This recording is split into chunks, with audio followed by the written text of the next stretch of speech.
Paz, Deus abençoe a todos. Nós estamos aqui mais uma vez, graças a Deus, nós prosseguimos no nosso estudo. Nós estamos estudando um tema do livro Oração, Experimentando Intimidade com Deus, do Timothy Keller.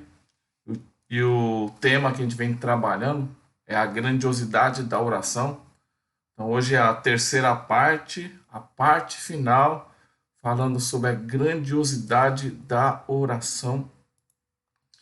E hoje nós vamos fechar aqui esse estudo da grandiosidade da oração estudando aqui um poema que falando da riqueza da oração. Uma das maiores descrições de oração fora da Bíblia, ela foi redigida por um poeta, o nome dele foi George Herbert, que ele viveu nos anos de 1593 a 1633, em seu player Oração, e o poema ele é digno de nota, porque ele lida com o imenso tema da oração em apenas 100 palavras. No original em inglês, sem usar um único verbo nem orações em prosa. Em vez disso, o Herbert ele nos oferece 2 dezenas de imagens em palavras. E nos próximos estudos, nós iremos trabalhar aqui para chegar a uma definição de oração. Só que tem um perigo ao fazer isso. Toda definição, ela busca reduzir o objeto à sua essência, da sua definição. E o George Herbert quer, em vez disso, conduzir-nos na direção oposta. Ele deseja explorar a riqueza da oração em sua infinitude e imensidão. E ele fez isso arrebatando nossas faculdades analíticas e imaginativas. Aqui é o poema dele. Diz assim: oração, banquete das igrejas, tempo de anjos, sopro de Deus no homem de volta ao nascimento, alma em paráfrase, coração em peregrinação, prumo cristão esquadrinhando céus e terra, mecanismo em luta contra o Todo-Poderoso, torre do pecador, trovão reverso, lança que traspassa o lado de Cristo, os 6 dias de transformação do mundo em 1 hora, uma espécie de melodia que todas as coisas ouvem e temem, suavidade e paz, e júbilo e amor e êxtase, maná exaltado, alegria superlativa, céu no prosaico, homem em belas vestes, via láctea, ave do paraíso, sinos de igreja que se ouvem além das estrelas, sangue da alma, terra de especiarias, algo compreendido. Então vamos estudar aqui em cima deste poema. A oração, ele descreve aqui, dizendo que é o sopro de Deus no homem de volta ao nascimento. Muitos que até se consideram céticos ou não religiosos, eles ficam chocados quando eles se descobrem orando, apesar de eles não professarem nenhuma crença formal em Deus. E o Herbert, ele nos dá uma explicação para este fenômeno. O termo hebraico espírito e sopro, ele é o mesmo. Assim, segundo Herbert, algo de Deus em nós, que está em nós, sabe que nós não estamos sozinhos no universo e que nós não fomos feitos para atravessá-lo sozinhos. A oração, ela é um instinto natural humano. Ela pode ser, como ele diz, suavidade e paz e júbilo e amor e êxtase, o descanso profundo de que nossa alma necessita. É sangue da alma, a fonte de força e vitalidade. Por intermédio da oração em nome de Jesus e da confiança na salvação que ele nos dá, nós nos apresentamos diante de Deus como homem em belas vestes, espiritualmente aptos para estar na presença do Rei, porque nós não nos apresentamos no nosso nome, nós nos apresentamos no nome de Jesus, naquele que conquistou todas as coisas por nós, através do seu sacrifício na cruz. Por isso, nós podemos entrar em sua presença, sentar em sua companhia, no banquete das igrejas. Banquetes nunca foram meras refeições, mas um sinal e meio de aceitação e comunhão com o anfitrião, ou seja, com o dono da casa. A oração, ela é uma comunhão que alimenta. Também é uma espécie de melodia. Ela sintoniza o seu coração com o coração de Deus. Cantar envolve o corpo inteiro.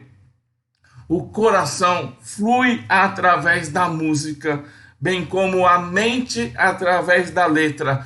A oração também é uma melodia que outros, além de você, podem ouvir. Quando o seu coração está sintonizado com Deus, sua alegria provoca efeitos naqueles que estão à sua volta. Você não é mais uma pessoa arrogante, fria, ansiosa, entediada, mas sim abnegada, calorosa, profundamente em paz e atenciosa. Os outros irão perceber. Há algo transformador, há algo que irradia através de você por causa da oração. Então, aqui no poema, todos ouvem e temem. A oração, ela muda as pessoas à nossa volta. Ela nos muda e por nos mudar, ela também muda as pessoas com quem nós temos contato. Aleluia. A oração pode ser ainda uma terra de especiarias, um lugar de sobrecarga sensorial, de aromas, de sabores exóticos, uma via láctea, lugar de prodígios e de maravilhas. Quando isso acontece, a oração é de fato um tempo de anjos, uma experiência de eternidade atemporal, fora do tempo. Contudo, ninguém na história encontrou essa terra de especiarias de modo fácil ou rápido. A oração também é o coração em peregrinação. No tempo aqui do poeta, do Herbert, o peregrino, ele era alguém que se dedicava a uma jornada longa, penosa e exaustiva. E estar em peregrinação é ainda não ter chegado. Há na oração um anseio, um anseio não satisfeito ainda nesta vida. E às vezes o acontecimento profundo que nós buscamos em oração nos parece pouco e muito espaçado. A oração é então uma jornada. Mesmo em tempo de seca espiritual, a oração pode ser uma espécie de maná celestial, de plácida alegria, que nos mantém sempre em frente, como o maná no deserto manteve Israel em busca de sua promessa.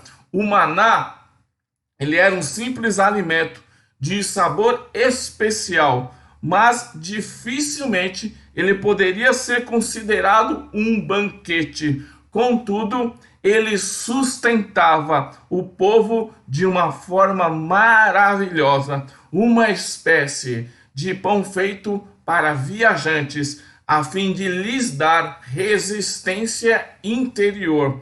A oração, ela nos ajuda a resistir, a suportar, a andar mais um passo, a estar em pé diante das dificuldades da vida que vem contra nós.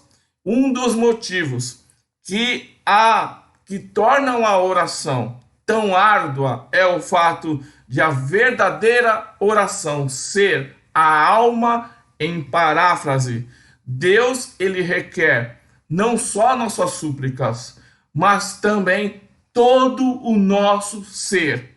Ninguém que começa a trilhar a dura jornada de uma vida inteira de oração já sabe de saída quem ele é.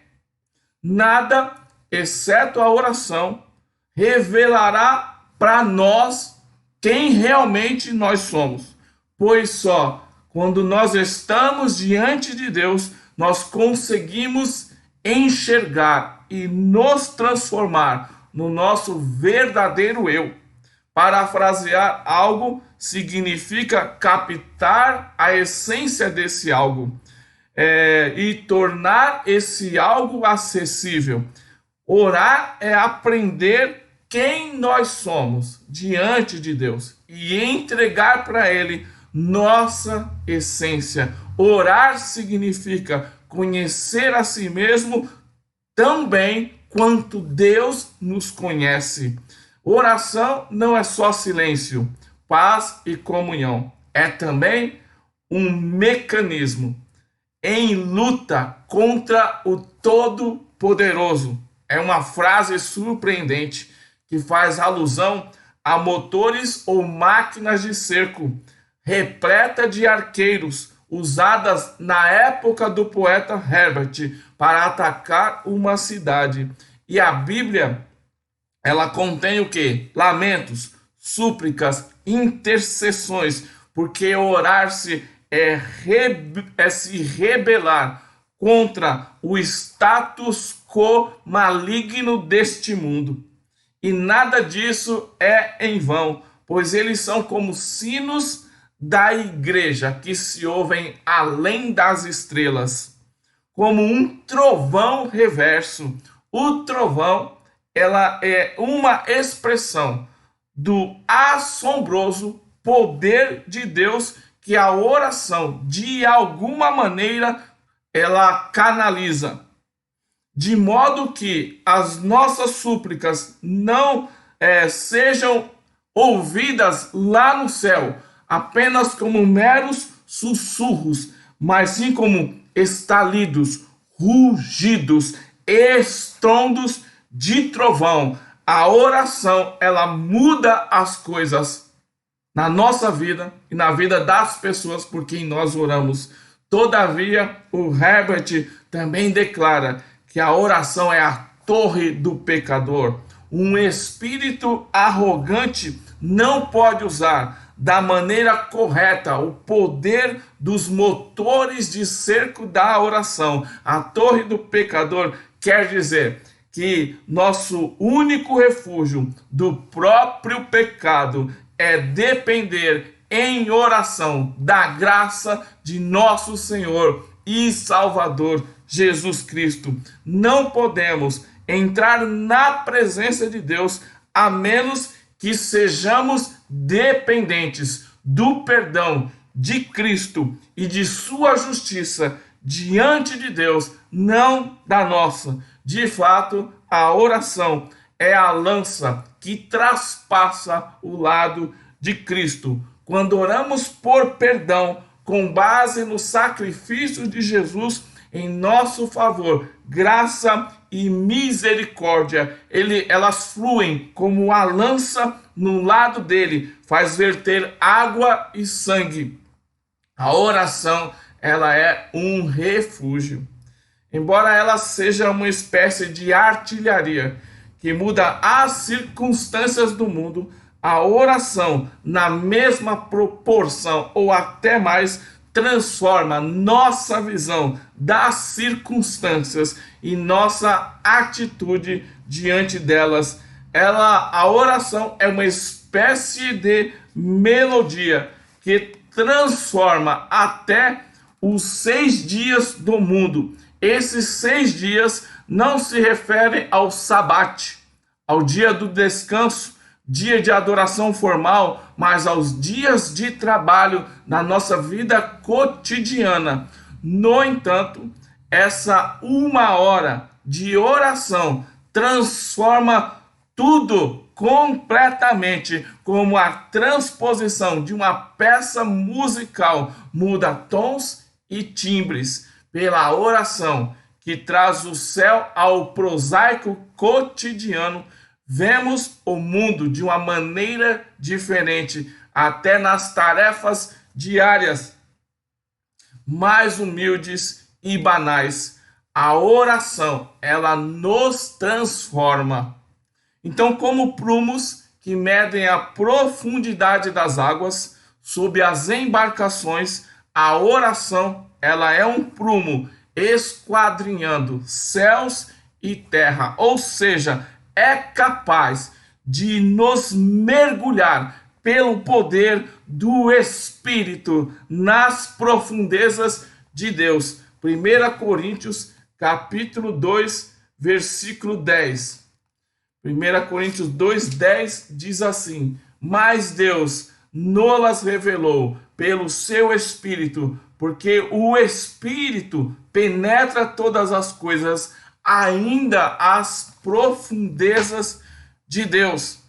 Então isso inclui a jornada indescritível pela qual a oração pode nos conduzir pela largura, comprimento, altura e profundidade do amor de Cristo por nós. Efésios capítulo 3, versículo 18.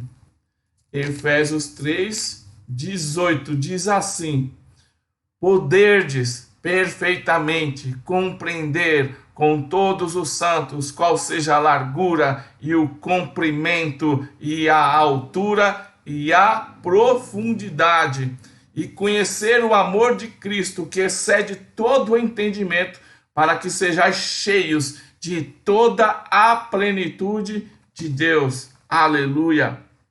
Então a oração, ela nos une ao próprio Deus.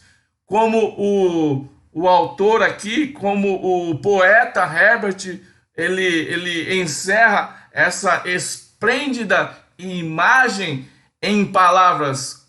De que forma que ele faz isso? Ele faz isso de uma maneira surpreendente ao concluir que a oração, ela é algo compreendido.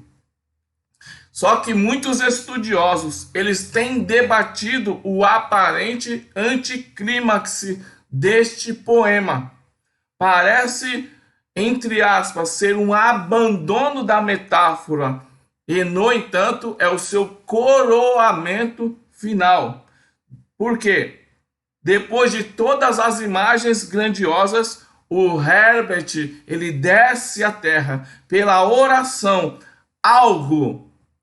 Alguma coisa, não tudo, é compreendido, e as conquistas da oração, de fato, elas costumam ser modestas.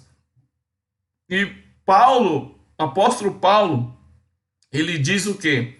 Que neste mundo, quem enxerga neste mundo, nós que cremos, nós enxergamos as coisas em parte como reflexos em espelhos velhos e cheios de distorções. 1 Coríntios capítulo 13, versículo 12. 1 Coríntios 13, 12. Diz assim: porque agora vemos por espelho em enigma, mas então o veremos face a face. Agora conheço em parte, mas então conhecerei como eu também sou conhecido. Então, a oração, todavia, limpa a nossa visão aos poucos. Nós vemos hoje um pouco embaçado, mas à medida que nós vamos nos aprofundando em oração, a nossa visão ela vai sendo desembaçada, ela vai sendo limpa aos poucos. E quando o salmista ele caía em uma espiral descendente, rumo ao desespero mortal, ele entregou o seu coração no santuário de Deus. Então ele compreendeu. Salmo 73, verso 17. Salmo de número 73, verso 17. Salmo número 73, verso 17 diz assim: até que entrei no santuário de Deus, então entendi eu o fim deles. Então, oração, fechando aqui, é deslumbramento, intimidade, é luta, mas também caminho para a realidade. Não há nada mais importante, ou mais difícil, ou mais rico, ou mais transformador da vida. Não existe nada, absolutamente nada, tão grande quanto a oração. Aleluia. Glória a Deus. Glória a Deus. Aleluia. Vou orar em cima desse ensino, desse poema que nós estudamos aqui, deste poeta que nos falou sobre a oração ali no ano 1500. Ele foi o tempo que viveu esse poeta. Mas nos fala hoje de uma forma tão profunda da grandiosidade da oração. Pai, em nome de Jesus, quero te agradecer, Senhor, pelo fechamento deste estudo da grandiosidade da oração. Que nós possamos verdadeiramente compreender o quão profundo é este presente que o Senhor nos deu, de nós podermos orar. Então nós te agradecemos pela oração que o Senhor nos deu, por nós podermos ter esse privilégio de entrar no santuário, na tua presença, nós, homens, pecadores, falhos, cheios de defeitos, mas no nome de Jesus, nós comparecemos pelo sangue do Cordeiro, com ousadia, diante da tua majestade, diante da tua santidade, reconhecendo quem o Senhor é, e te agradecemos por este privilégio de estarmos diante de alguém tão majestoso, Senhor, de alguém que nós somos pó diante da sua majestade, diante de um Deus todo-poderoso, de um Deus que o universo não te comporta. Meu Deus, mesmo assim, o Senhor para ouvir as nossas orações. O Senhor para ouvir os nossos lamentos, nossas petições, nossos anseios, nossa ansiedade. O Senhor tem compaixão de nós, o Senhor tem misericórdia de nós. Nós não merecemos, mas o Senhor escolheu nos amar. Oh Deus, como diz a tua palavra, o seu amor é incompreensível. Nós não conseguimos compreender como um Deus tão maravilhoso, tão majestoso, para tudo, quando nós nos curvamos, quando nós nos humilhamos, quando nós nos colocamos com o coração quebrantado e contrito. A tua palavra diz: há um coração quebrantado e contrito, o Senhor Deus não despreza. Que nós tenhamos essa reverência, que nós tenhamos essa revelação de quem o Senhor é, para sabermos quem nós somos, para que diante do Senhor nós possa ser revelado quem realmente nós somos diante do Senhor, para que nós possamos ser as pessoas que o Senhor realmente quer que a gente seja, para que nós sejamos transformados e ao ser transformados sejam transformadas as pessoas ao nosso redor e as pessoas sejam alcançadas, sejam curadas, sejam transformadas por causa das nossas orações, porque nós estamos diante daquele que tem todo o poder. Estamos diante de um Deus que não é impossível para o Senhor, e o Senhor se alegra em se manifestar na nossa vida, em exercer, em manifestar o seu poder. Quando nós oramos, quando nós abrimos nossa boca, nós liberamos o teu poder que habita em nós pela presença do Espírito Santo, porque nós somos templo, a habitação de Deus, santuário do Altíssimo, que nós possamos entender isso, a profundidade disso, a magnitude disso, todos os dias da nossa vida. Esta é a minha oração. Eu oro, Pai, e te agradeço, em nome de Jesus. Aleluia, glória a Deus, louvado seja o Senhor, aleluia. Glória a Deus. Deixa eu só fechar a gravação aqui.